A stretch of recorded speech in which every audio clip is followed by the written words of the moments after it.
चलिए दोस्तों, आज हम भूगोल पढ़ने जा रहे हैं और भूगोल का चैप्टर 1 का जो है चैप्टर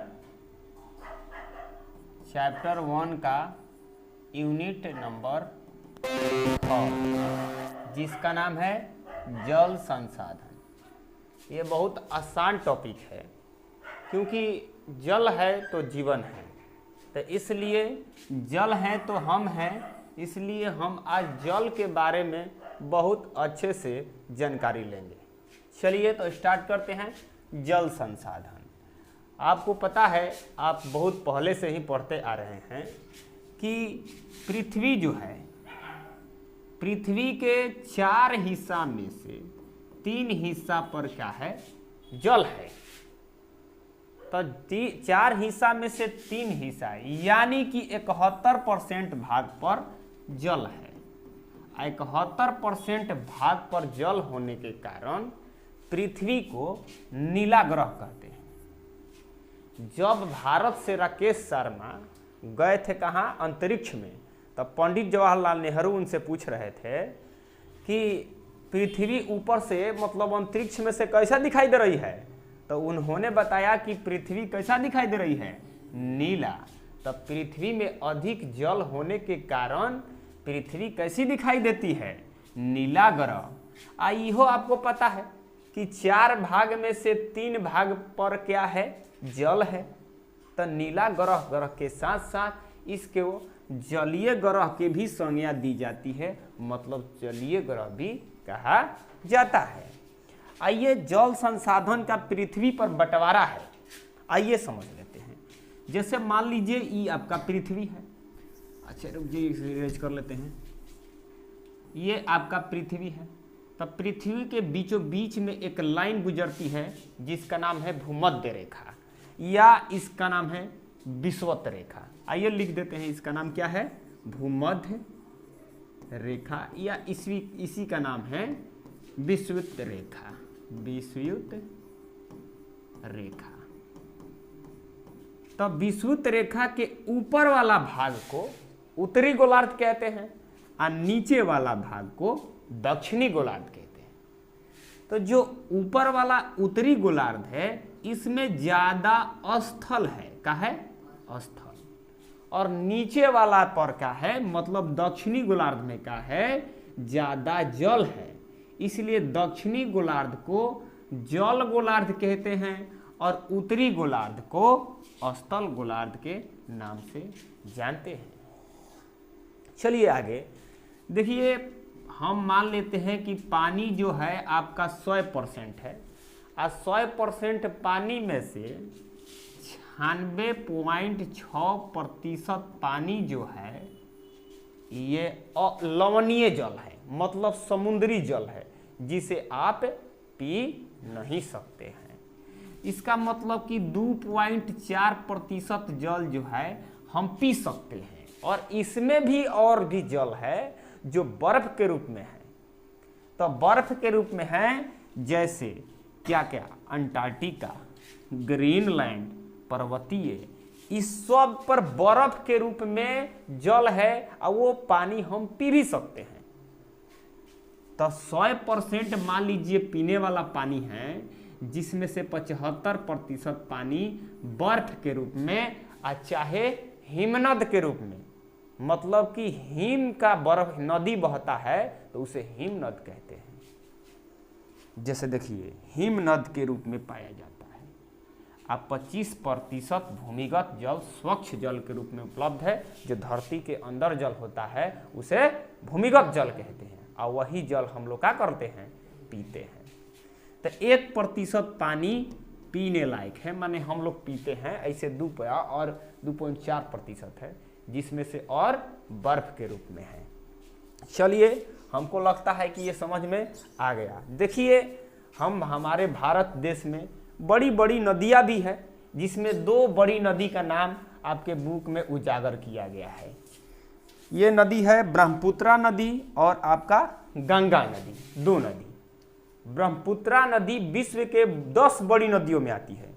तब ब्रह्मपुत्रा नदी विश्व के 10 बड़ी नदियों में से 8वां नंबर पर है, और गंगा नदी 10वां नंबर पर है। चलिए ओके, समझ आ रहा है? कोई दिक्कत है कि धीरे पढ़ा रहे हैं? ठीक बा। और स्पीड बहुत धीरे का हो जा रहा है? अच्छा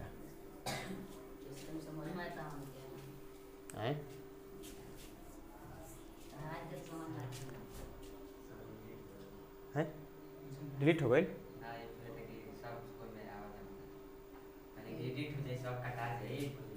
बोली ना कटाई, उतना करे के टाइम नहीं।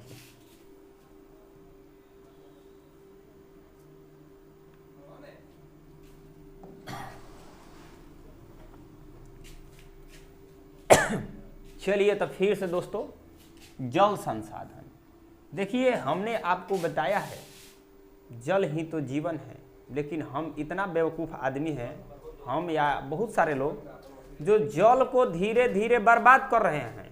आजकल देखिए आसपास में अपने बहुत सारे गलाया जाता है समरसेबुल, जहाँ एक बाल्टी पानी से नहाना है वहाँ पर 20-20 बाल्टी पानी से नहाता है लोग। तो ये पानी की बर्बादी है।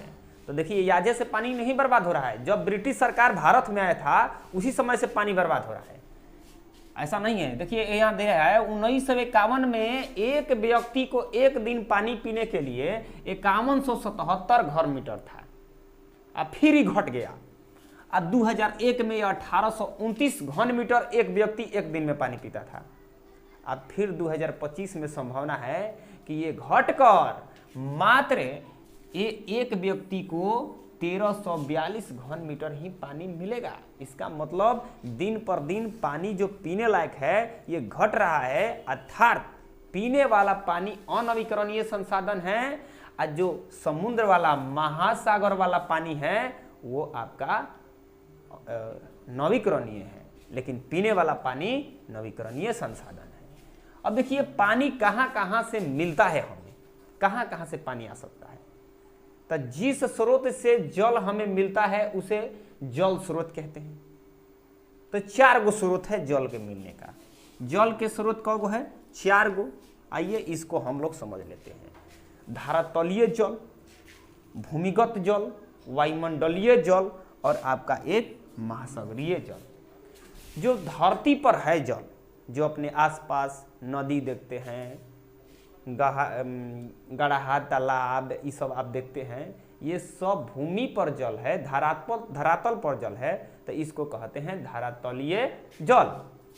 अब देखिए भूमिगत जल माने भूमि के गर्त में पाए जाना, माने भूमि के अंदर पाया जाता है, उसे भूमिगत जल कहते हैं। जैसे हम लोग आजकल समरसेबुल, चापाकल, मोटर से हम बाहर निकाल के पीते हैं, वो जल आपका क्या है? भूमिगत जल है, भूमिगत। अब देखिए बारिश उरिश पड़ता है तो आप देखेंगे जब धूप निकलता है तो बहुत गर्मी ज़्यादा लगने लगता है, ह्यूमस निकलता है, वाष्प बन के निकलने लगता है। तो वही वाला जल जो है ना, वाष्प के रूप में चारों तरफ वायुमंडल में फैल जाता है, तो इसे कह दिया जाता है वायुमंडलीय जल।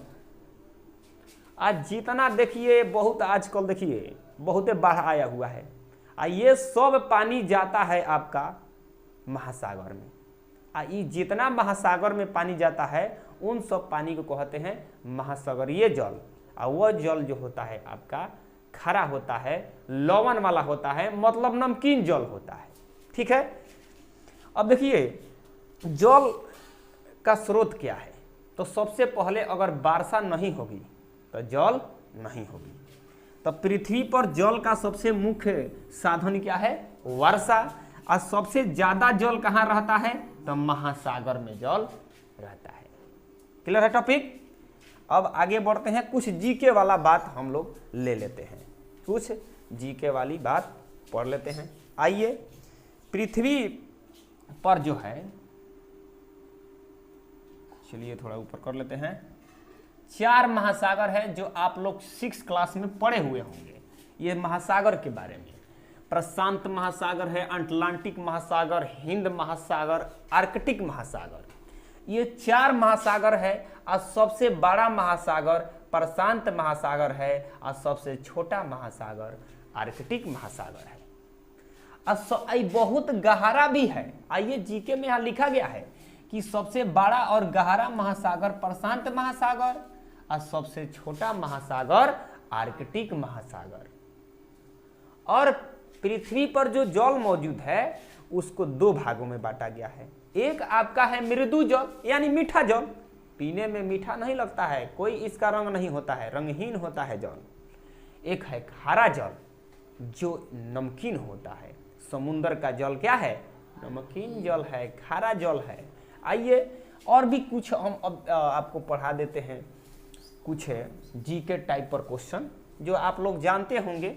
विश्व की सबसे बड़ी और चौड़ी नदी, चौड़ी का हाई देखिए, यहाँ पर आप चले जा रहे हैं तो ई आगे जा रहे हैं तो ये लंबी नदी जा रही है, लंबी नदी इसको कहते हैं। यहाँ से ई वाला देख रहे हैं ना, इसको चौड़ी कहते हैं। तो भारत के सबसे चाहे विश्व के सबसे बड़ी चौड़ी नदी आपका क्या है? अमेजन नदी है। लंबा मतलब वहाँ से पूरा चल ले जाती है, आपके गांव में शहर में नदी होगी, वह नदी जो आपकी कहा है लंबी नदी कहलाती है। और दुनिया के सबसे बड़ी लंबी नदी कौन है? नील नदी। भारत के सबसे लंबी नदी गंगा नदी है, लंबा और चौड़ा में ब्रह्मपुत्रा नदी है। देखिए भारत की सबसे लंबी नदी गंगा नदी और भारत के सबसे बड़ी नदी कौन नदी? बड़ी कहने का मतलब चौड़ाई में बड़ी। क्लियर है? अब देखिए दक्षिण भारत, जो साउथ वाला हम मूवी देखते हैं दक्षिण, तो दक्षिण भारत वाली नदी जो है, जो भारत में है, उस नदी का नाम है गोदावरी नदी। अब भारत में खाली प्रवाह होती है। हई देश सब देखिए ये सब नदी है एक देश से दूसरा देश में चली जाती है, लेकिन हई जो लूनी नदी है ये केवल भारत में ही इसका प्रवाह है, इसलिए इसको कहते हैं अंतः प्रवाह की सबसे लंबी नदी।